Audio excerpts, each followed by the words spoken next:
언약의 피로 주어진 특권, 언약의 피로 주어진 특권이라는 제목으로 말씀을 전하겠습니다. 오늘 본문에 비로소 언약 체결식이 나옵니다. 하나님과 이스라엘 백성 사이에 특별한 관계가 맺어졌음을, 즉 언약 관계가 이루어졌음을 공식화하는 의식입니다. 먼저 백성들을 대표하는 70인 장로들을 시내산으로 부르십니다. 1절, 또 모세에게 이르시되 너는 아론과 나답과 아비후와 이스라엘 장로 70명과 함께 여호와께로 올라와 멀리서 경배하고. 70이라는 숫자는 성경에서 종종 완전수로 쓰입니다. 노아 홍수 후 인류가 전 세계로 다시 번성하여 나갈 때 70민족의 이름들을 나열했습니다. 본문에서도 이스라엘 민족 전체를 대표하는 70인의 장로를 언약 체결식으로 부르시고 계십니다. 한편 장차 제사장의 역할을 수행하게 될 아론과 그 두 아들도 함께 부르십니다. 모세도 그렇지만 언약식에서 중개자의 역할이 중요한 것입니다. 본문에서 모세가 계속 중개자로서 하나님과 백성 사이를 왔다 갔다 하고 있습니다.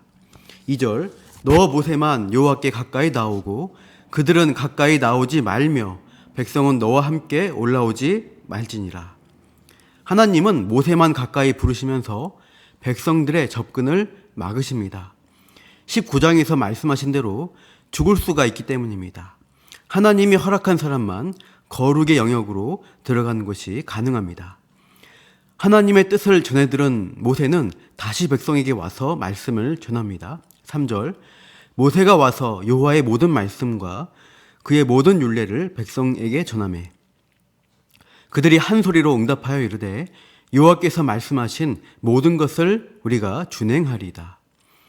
모세가 전달하는 하나님의 모든 말씀을 듣고 백성들은 한 소리로 응답하죠. 여호와께서 말씀하신 모든 것을 우리가 준행하리이다.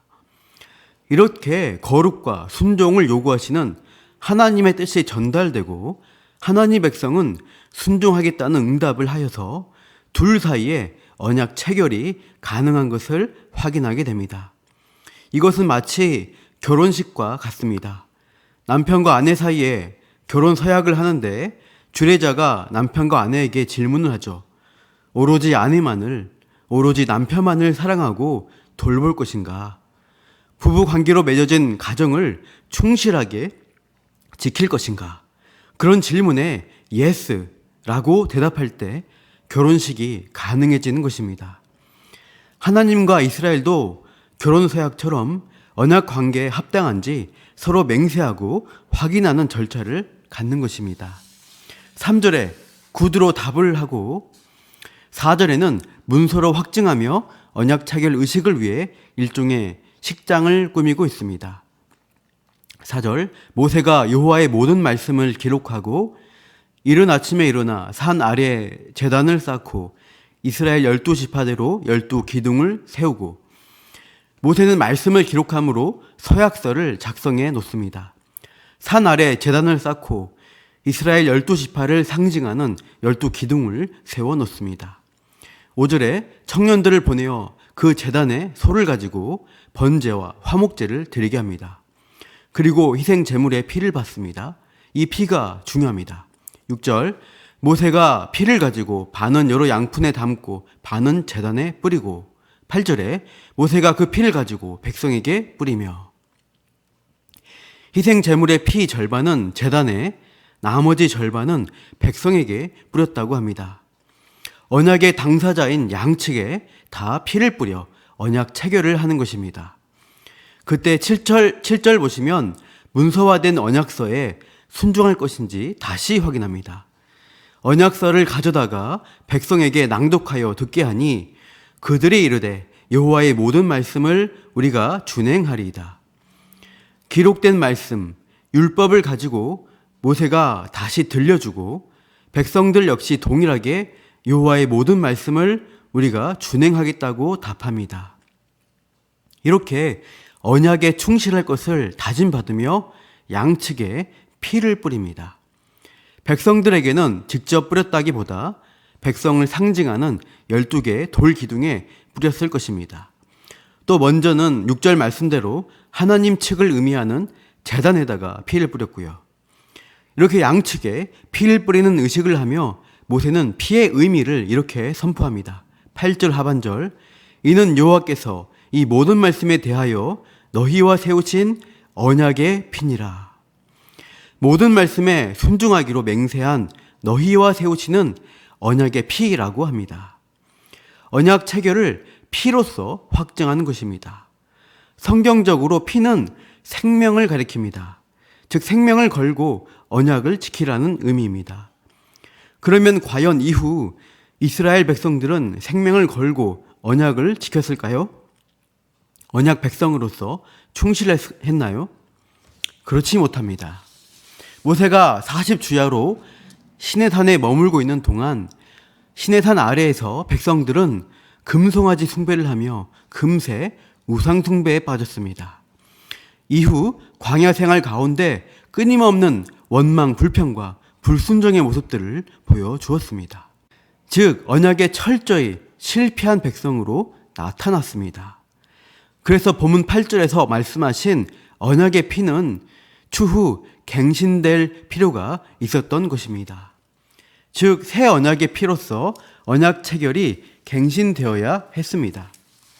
이 새 언약에 대한 약속이 이스라엘 유다 국가가 결국 실패하여 망하게 되었을 때 예레미야 선지자를 통하여 선포되죠. 예레미야 31장 31절부터 33절 말씀을 제가 읽어드리겠습니다. 여호와의 말씀이니라. 보라, 날이 이르리니 내가 이스라엘 집과 유다 집에 새 언약을 맺으리라. 이 언약은 내가 그들의 조상들의 손을 잡고 애굽 땅에서 인도하여 내던 날에 맺은 것과 같지 아니할 것은 내가 그들의 남편이 되었어도 그들이 내 언약을 깨뜨렸음이라. 여호와의 말씀이니라. 그러나 그날 후에 내가 이스라엘 집과 맺을 언약은 이러하니 곧 내가 나의 법을 그들의 속에 두며 그들의 마음에 기록하여 나는 그들의 하나님이 되고 그들은 내 백성이 될 것이라. 여호와의 말씀이니라. 이렇게 새 언약을 맺겠다고 말씀하십니다. 이 새 언약이 성취된 것은 신약시대 예수 그리스도의 십자가 피로 맺어지게 됩니다. 마태복음 26장 28절, 이것은 죄사함을 얻게 하려고 많은 사람을 위하여 흘리는 바 나의 피 곧 언약의 피니라. 주님이 잡히시던 날 저녁 최후의 만찬을 통해 알려주신 말씀입니다. 이제 곧 지게 되실 십자가, 그 십자가의 피로써 죄사함을 얻게 하는 새 언약을 체결하시겠다는 것입니다. 그 언약의 피로 인해 우리 같은 죄인이 참 생명을 얻을 수 있는 길을 열어주신 것입니다. 예수님이 흘려주신 언약의 피가 너무나 귀중하기 때문에 보혈이라고 부릅니다. 보혈의 은혜를 입은 자는 하나님 앞에 나아갈 때 죽음을 두려워하지 않고 나아갈 수 있게 되었습니다. 생명을 보장받은 것입니다. 언약의 자녀는 그런 특권을 받은 것입니다. 범죄한 아담이 하나님이 부르실 때 두려워하여 나무 사이에 숨어야 했고 그 수치를 나뭇잎으로 가리려고 했습니다. 모든 죄인은 하나님을 두려워하고 심판받을까 봐 벌벌 떨어야 합니다. 그러나 언약의 자녀는 담대하게 보좌 앞에 나아갈 수 있습니다. 그분 앞에서 자유함을 누리며 먹고 마시는 영적 교제를 나눌 수 있습니다. 오늘 본문에서 그 특권을 보여주고 있습니다. 언약의 피로써 언약 체결이 이루어진 후 하나님과 백성 사이에 변화가 일어났습니다. 1절에서 아론과 나답과 아비후와 이스라엘 장로 70명이 시내산에 올랐지만 멀리서 경배해야 했습니다. 그런데 언약 체결 후 9절 똑같이 모세와 아론과 나답과 아비후와 이스라엘 장로 70명이 올라가서 어떻게 합니까? 10절 말씀 다 같이 읽어보시죠. 이스라엘의 하나님을 보니 그의 발 아래에는 청옥을 편듯하고 하늘같이 청명하더라. 언약 체결 전에는 우리와 번개, 빽빽한 구름으로 가려진 시내산이었고 호기심에 가까이 와서 보려 가다가 죽을 수도 있다는 무서운 경고도 받아야 했습니다. 감히 가까이 갈 수도 없고 쳐다볼 수도 없었던 하나님의 강림과 임재의 현장이었죠. 그런데 언약 체결 후에는 백성의 대표들이 더 가까이서 나아가서 하나님을 배울 수 있게 되었습니다. 빽빽한 구름으로 가려진 것이 아닌 청옥을 편듯 청명한 하늘같이 하나님의 영광을 볼 수 있게 된 것입니다. 게다가 이들은 하나님 앞에서 언약 체결 후 축하 잔치를 벌입니다. 11절, 하나님이 이스라엘 자손들의 존귀한 자들에게 손을 대지 아니하셨고 그들은 하나님을 뵙고 먹고 마셨더라. 하나님을 뵙고 자유로이 먹고 마십니다. 죽을까봐 두려워할 것도 없습니다. 성경은 이스라엘 자손들의 존귀한 자들에게 하나님이 손을 대지 않으셨다고 기록합니다. 언약의 피로 하나님과 특별한 관계 안으로 들어온 자들에게는 하나님의 심판이 내려지지 않을 것을 암시해주고 있는 것이죠. 죄의 문제가 해결되었기 때문에 언약 백성은 하나님 앞에서 죽을까봐 두려워하고 숨을 필요가 없어진 것입니다. 결국 본문 시내산 언약 체결식은 그리스도의 새 언약의 은혜로 죄 용서받고 하나님과의 관계가 회복된 성도의 특권을 예표하는 것입니다. 하나님과의 화목한 관계로 들어온 성도는 하나님을 대면하여 직접 교제하는 특권을 받았습니다.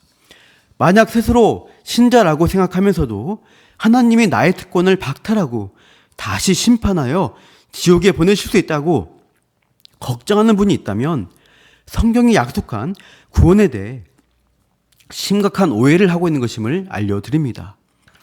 예전에 어떤 분이 급하게 불러서 신박한 일이 있었습니다. 벽에 걸린 벽시계가 갑자기 떨어져서 누워 계시다가 머리를 조금 다치셨다고 하면서 그분께서 하나님이 나를 벌 주시고 심판하는 거 아니냐고 토로하셨습니다. 일상에서 일어나는 사소한 일, 때론 심각할 수 있지만 다치거나 손해를 보거나 실패하는 경우에 매번 나를 벌 주시고 심판하시는 하나님으로 여겨서는 안 됩니다. 그렇다면 어떻게 보면 하나님과 화목한 관계에 아직 들어오지 않았기 때문일 수 있습니다. 그분이 명목상의 신자일 뿐 구원받은 참된 신앙을 갖지 못했기 때문에 여전히 죄의 문제를 해결받지 못하고 하나님에 대해서 두려움을 갖는 것이라고 볼 수 있습니다. 그러나 참된 신앙을 소유한 신자라면 하나님과 이미 화목한 관계, 자녀로서의 특권을 누리기 때문에 선하시고 좋으신 하나님을 배웁고 자유로이 영적 교제를 나눌 수가 있습니다. 물론 순간마다 짓는 죄를 회개하며 성화의 싸움을 해나가야 하겠지만 심판받고 지옥 간다는 두려움은 없어진다는 것이 맞습니다. 높아심에서 말씀드리지만 예수 믿으니까 구원받았다고 하면서 거리낌 없이 죄와 불법, 악한 일들을 버리면서 회개하면 무조건 용서받고 지옥 가지 않는다고 하는 주장도 맞지 않습니다. 죄에 대해서 거리낌이 없는 것, 악한 마음으로 반복적으로 죄를 짓는 사람은 양심의 화인 맞은 거짓 신자일 가능성이 높습니다. 애초에 구원받은 참신자로 거듭나지 않았다고 봐야 합니다. 그런 사람은 심판하실 하나님을 두려워해야 마땅합니다. 몸과 영혼을 능히 멸하실 하나님을 두려워하며 속히 회개하며 죄 용서의 기회를 주시는 십자가로 나아가셔야 합니다. 사랑하는 성도 여러분, 오늘 언약의 피로 맺은 언약 체결식에 대해서 살펴보았습니다.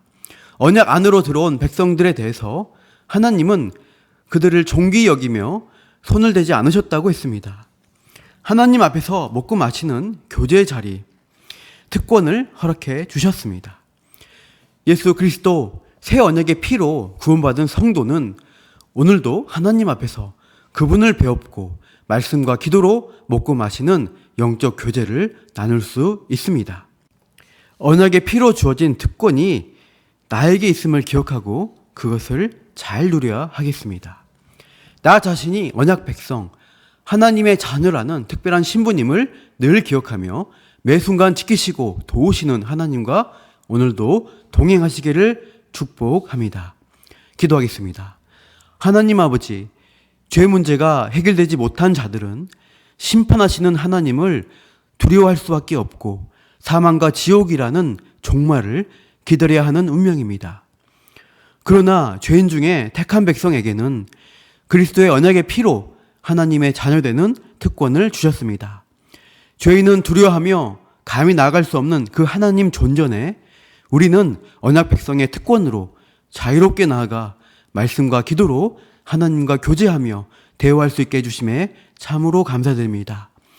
오늘도 예배하며 또 우리의 필요를 간구하며 응답받는 주님과의 친밀한 교통을 누리며 복된 삶을 살아가게 하옵소서. 예수님의 이름으로 기도합니다. 아멘.